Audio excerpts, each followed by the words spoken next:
speaking to you about what I call the mesh. It's essentially a fundamental shift in our relationship with stuff, with the things in our lives.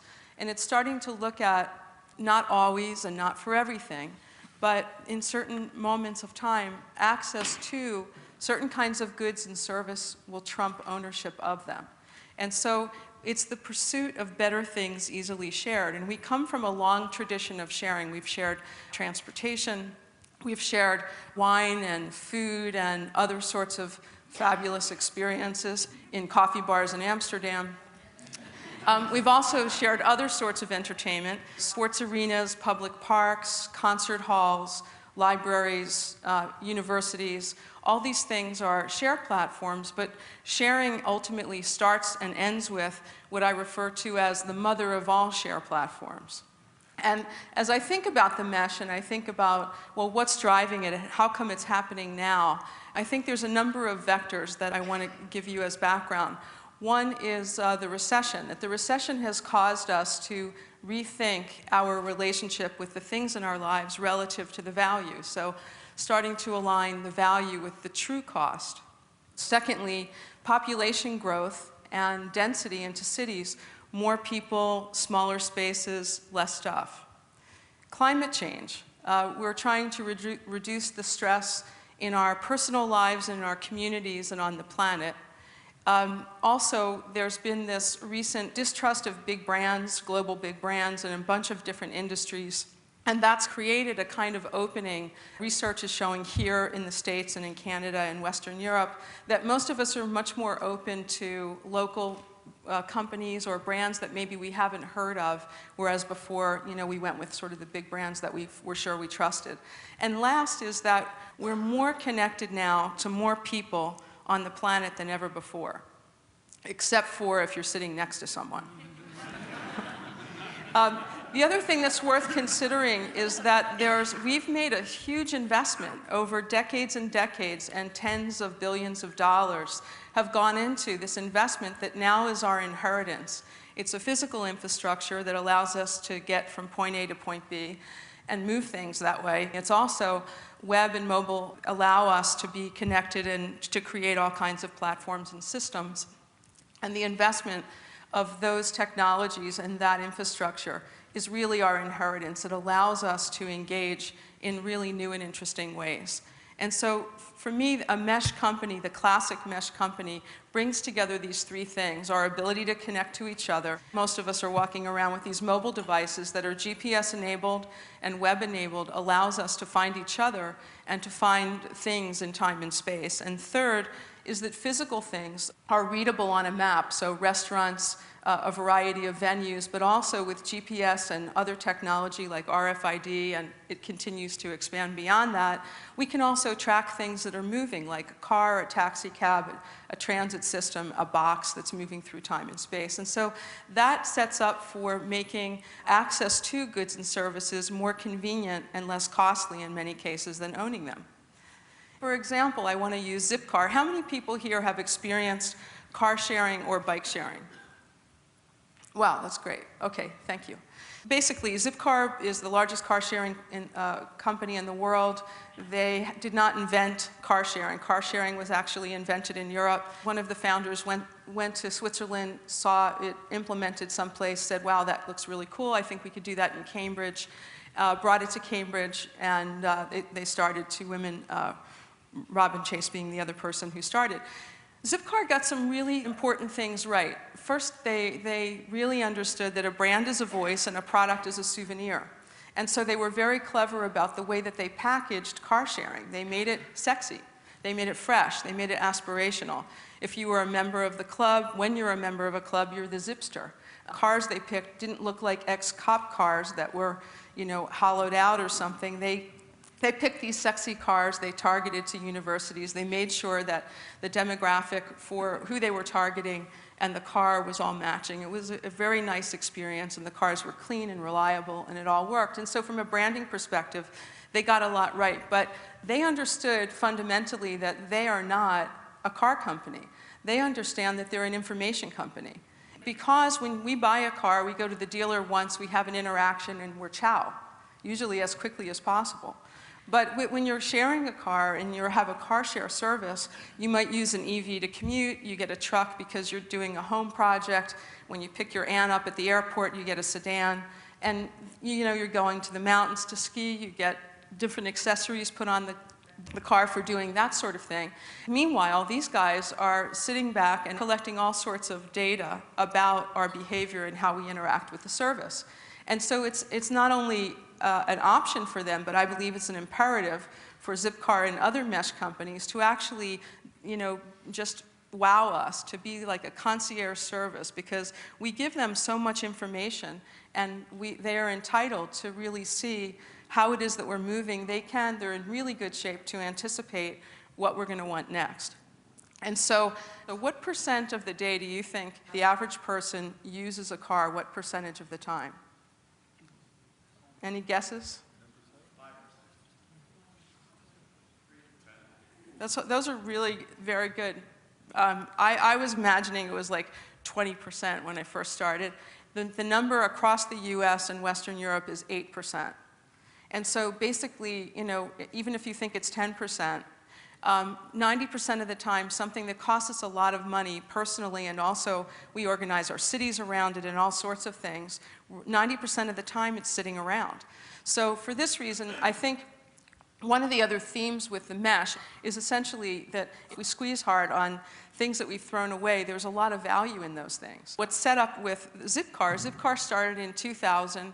In the last year, to 2010, 2 car companies started, one that's in the UK called Whipcar, and the other one, Relay Rides, in the US. They're both peer-to-peer car sharing services. Because the 2 things that really work for car sharing is, 1, the car has to be available, and 2, it's within 1 or 2 blocks of where you stand. Well, the car that's 1 or 2 blocks from your home or your office is probably your neighbor's car, and it's probably also available. So people have created this business. Zipcar started a decade earlier in 2000. It took them 6 years to get 1,000 cars in service. Whipcar, which started April of last year, it took them 6 months to get 1,000 cars in the service. So really interesting. People are making anywhere between $200 and $700 a month, letting their neighbors use their car when they're not using it. So it's like vacation rentals for cars.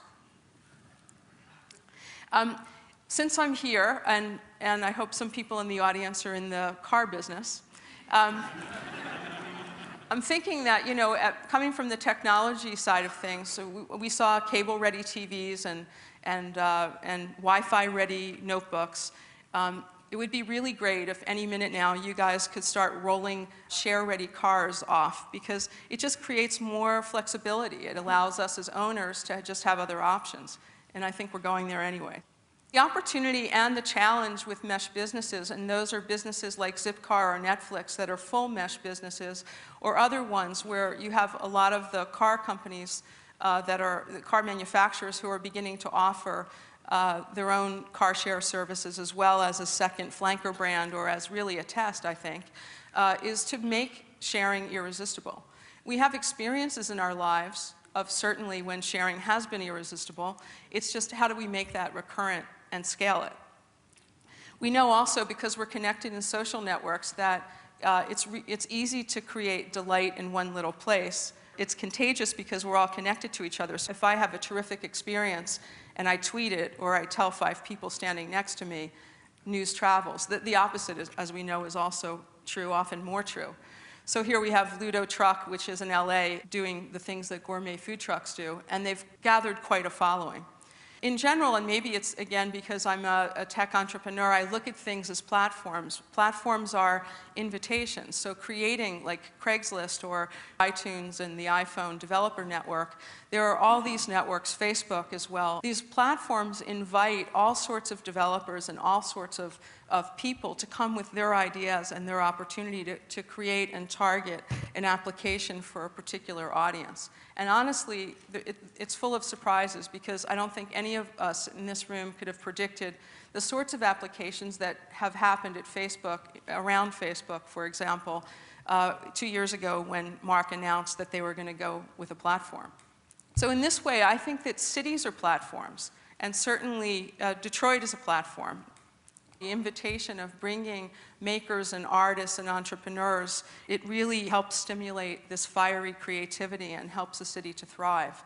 It's inviting participation, and cities have historically invited all sorts of participation. Now we're saying that there's other options as well. So for example, city departments can open up transit data. Google has made available transit data API, and so there's about 7 or 8 cities already in the US that have provided the transit data, and different developers are building applications. So I was having a coffee in Portland, and I'm, half of a latte in, and the little board in the cafe all of a sudden starts showing me that the next bus is coming in 3 minutes and the train is coming in 16 minutes. And so it's reliable, real data that's right in my face where I am, so I can finish the latte. There's this fabulous opportunity we have across the US now. About 21% of vacant commercial and industrial space.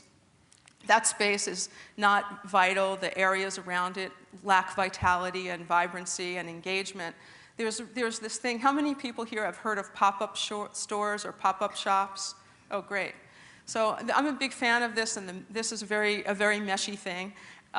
Essentially, there are all sorts of, restaurants in Oakland, near where I live, there's a pop-up general store every 3 weeks, and they do a fantastic job of making a very social event happening for foodies, super fun, and it happens in a very transitional neighborhood. Subsequent to that, after it's been going for about a year now, they actually started to lease and create and extend an area that was sort of edgy, artsy, is now starting to become much cooler and engage a lot more people. So this is an example. The Crafty Fox is this woman who's into crafts, and she does these pop-up crafts fairs around London. But these sorts of things are happening in many different environments. From my perspective, one of the things that pop-up stores do is create perishability and urgency. It creates 2 of the favorite words of any business person: sold out. And the opportunity to really focus trust and attention is a wonderful thing. So a lot of what we see in the mesh and a lot of what we have in the platform that we built allows us to define, refine, and scale. It allows us to test things as an entrepreneur, to go to market, to be in conversation with people, listen, refine something, and go back. It's very cost effective, and it's very meshy. It's very, the infrastructure enables that. In closing, and as we're sort of moving towards the end, I just also want to encourage, and I'm willing to share my failures as well, though not from the stage. I would just like to say that one of the big things when we look at waste, and when we look at ways that we can really be generous and contribute to each other, but also move to create a better economic situation and a better environmental situation, is by sharing failures. And one quick example is Velib in 2007 came forward in Paris with a very bold proposition, a very big bike sharing service. They made a lot of mistakes. They had some number of big successes, but they were very transparent, or they sort of had to be, in the way that they exposed what worked and didn't work. And so, BC in Barcelona, and B-Cycle here, and Boris Bikes in London, no one has had to repeat the version 1.0 screw-ups and expensive learning exercises that happen in Paris. So the opportunity when we're connected is also to share failures and successes. We're at the very beginning of something that what we're seeing, and the way that mesh companies are coming forward, is inviting, it's engaging, but it's very early. I have a website that currently, it's a directory, and it started with about 1,200 companies. In the last 2.5 months, it's up to about 3,300 companies. And it grows on a very regular daily basis. But it's very much at the beginning. So I just want to welcome all of you onto the ride, and thank you very much.